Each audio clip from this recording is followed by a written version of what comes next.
Everybody, welcome back to another episode of FSi DFS Fantasy Baseball Picks. I'm your Smegma 31. I apologize in advance here. My voice is still a little scratchy this morning, but hopefully I'll get through this without coughing too much.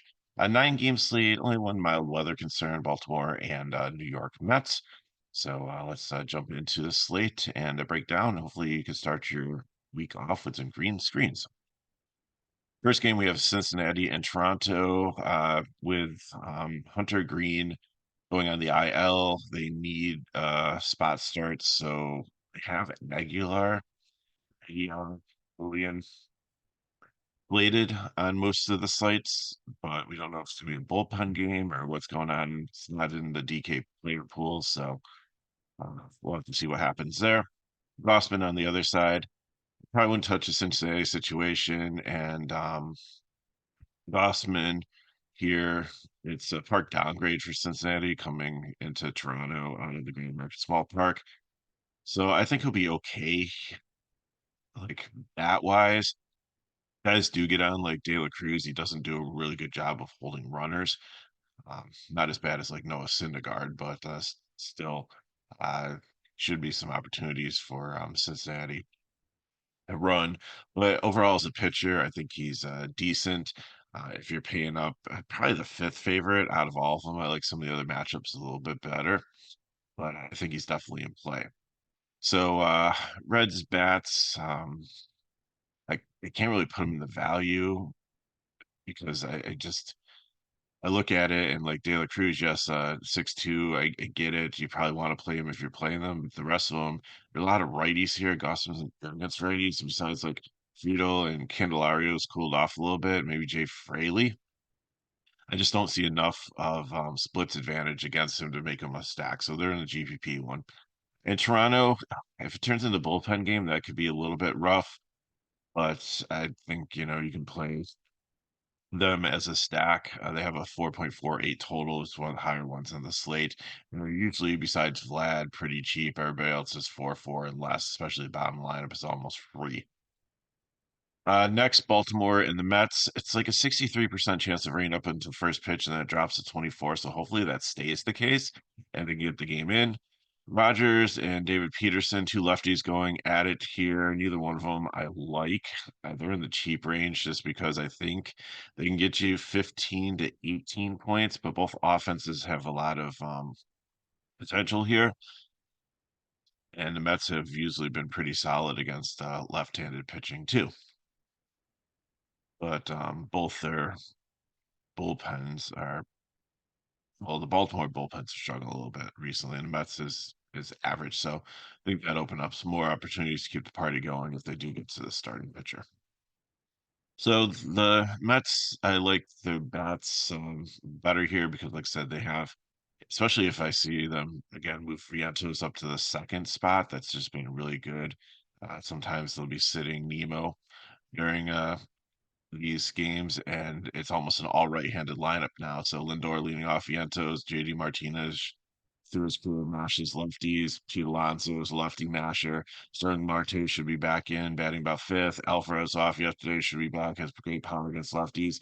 Even Iglesias, Bader, and Tyrone Taylor, every single person in this lineup is playable. And of course, you have two 5K guys in Lindor and Alonso, but the rest of it's 4-5 and down, and you can play any one of them. So I think they're definitely in a great spot. The only reason I don't have them in one of the lineup builds that I'm going to show you later on in the video is just because the weather's a little bit concerned. But this weather holds up, I will be having a lot of Mets. And then Baltimore too. I don't know if they can get all the lefties out of the lineup. Sometimes they sit Gunner or Hauser, but they have a lot of people banged up, so I don't know if they can put a full lineup there. But Gunnar and fine lefty and lefty. Santander should be back in the lineup. I think he sat yesterday. Mountcastle is great against lefties. Jimenez in there should be, and Slater might lead off if Krauser's out. And he's like 2.5, so there's a nice cheap piece for you there. Pittsburgh and Rangers, Luis Ortiz and Urena. Ortiz has been solid recently. I've gotten some really good results on him, especially FanDuel. But the problem is he just doesn't have the same. he's a converted relief pitcher, and he's just not striking people out as much as I would like for him to be. And Urena, I've been like rough this season too, so probably going to leave both these pitchers on the shelf. Like Ortiz again, this like we have this kind of deep range here, and actually I'm going to do this. It didn't save when I did a pre-video here. Oil over because I think he could play. So don't think I'm going to live, especially in cash, in this cheap range. But there's some medium range pitchers that are decent, and there's like nobody that's like 10K, like super expensive up in the high range. So if you need a 6K pitcher, I you can make a case for these guys, and if you're mass multi-entering, well, I get some exposure to them. But overall, I kind of like the offenses a little bit more. So Texas is gonna be my second favorite stack on the slate against Ortiz. Just doesn't strike people out, and the put for bullpen's not great, not bad, but not great. And then on the other side of it, Pittsburgh, I think can definitely. Texas does have a pretty bullpen, so I know there's not a lot of guys to choose from, but some of the call ups have been pretty solid. So it's again, it's kind of right-handed heavy here, but like I'm fine playing kind of philosophy. He's got a great eye and can even the splits advantages is taken out of consideration because if the guy's not throwing strikes, he's going to walk. Great table setter there. Love this that they have him leading off. Reynolds and Cruz behind him have the splits advantage. Bart the catcher. High prospect with San Francisco really like him. Wish he was up against a lefty, so I'll probably leave him out of the stack unless I need a cheap catcher. But Grandal might also play in there, and he's only like 2.7. And then you have Telus there, so you should be able to make a Pittsburgh stack. And then the Rangers, they're pretty much back to full strength. Besides Carter, who I don't know if he's gonna play for the rest of the year, but busted out in the World Series and then just struggled and got injured and just hasn't been the same. But hopefully he'll be back next year, the same form as he was at the end of the last season. Next up, we have the Angels and the Royals, Carson Fulmer and Seth Lugo. Fulmer not touching, and then Lugo on the other side.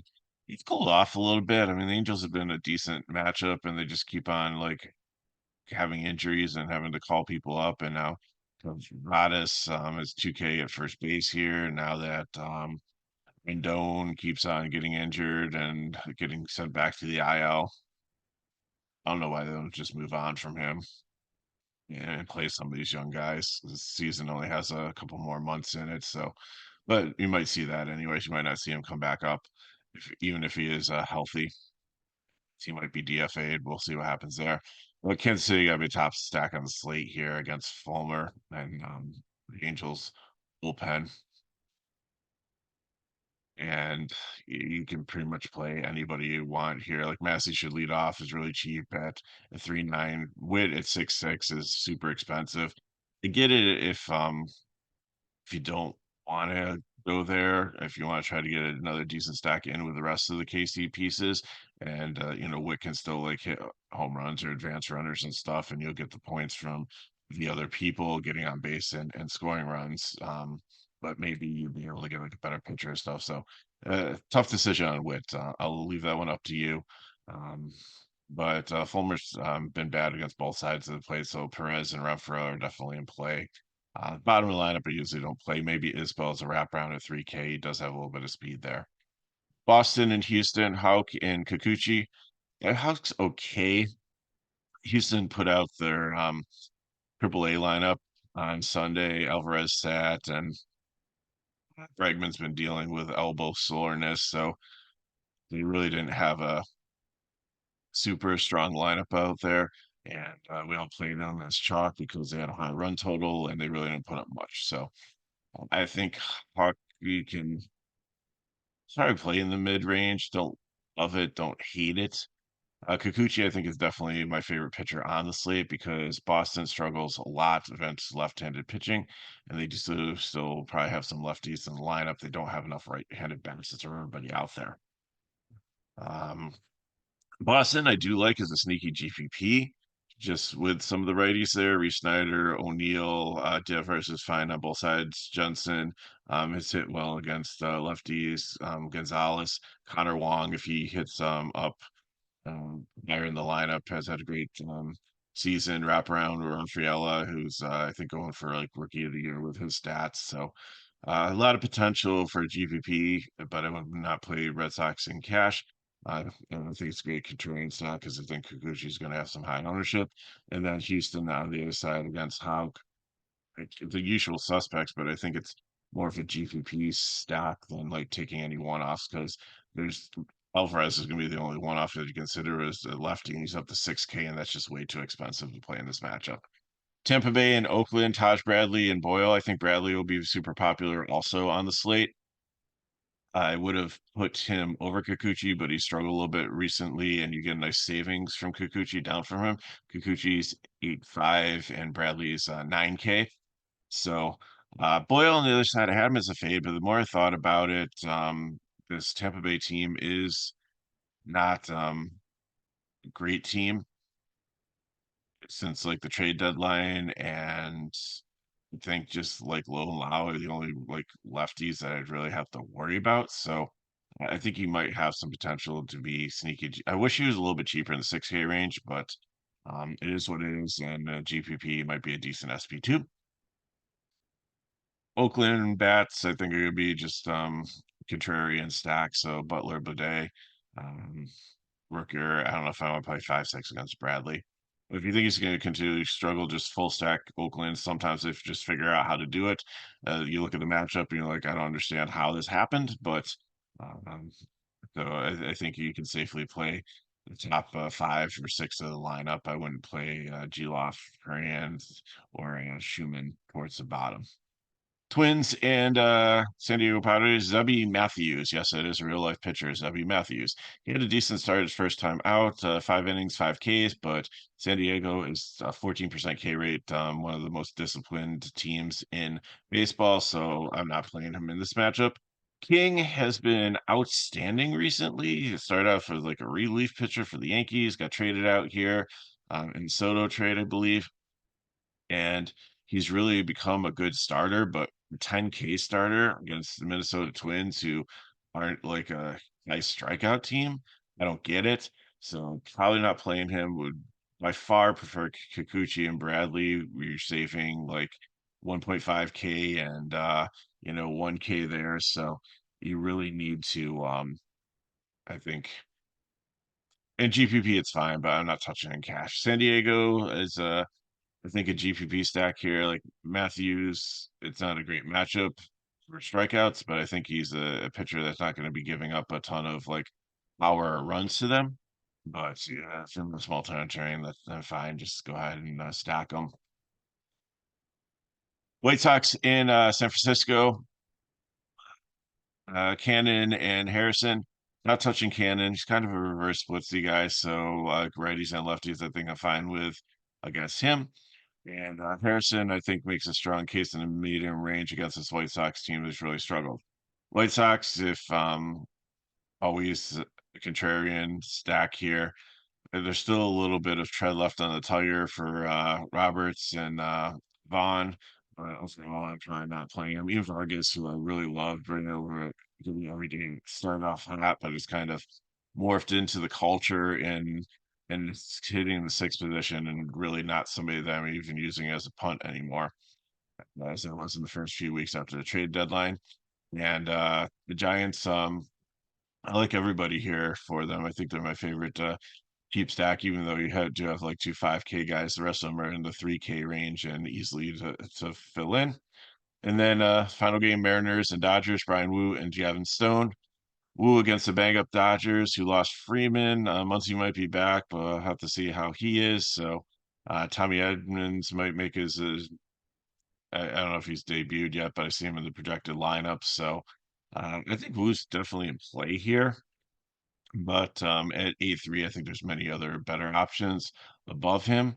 But I'll take my shots. And then Gavin Stone, like he's always been a fade, but Seattle just against right-handed pitching just has such a um high K rate that I think that like almost 30%.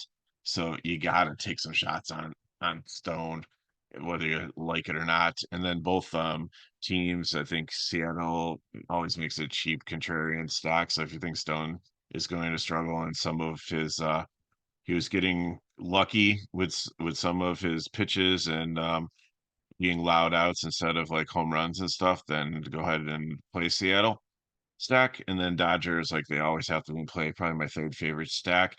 It's still like Otani bets, and now it gets cheaper with like Muncy, Lux, and Edmonds in there to make a 5 man. So I think they're definitely affordable. And if Wu has had some off games, then it definitely could maybe take advantage of that. So look at the build to get you on your way for your Monday.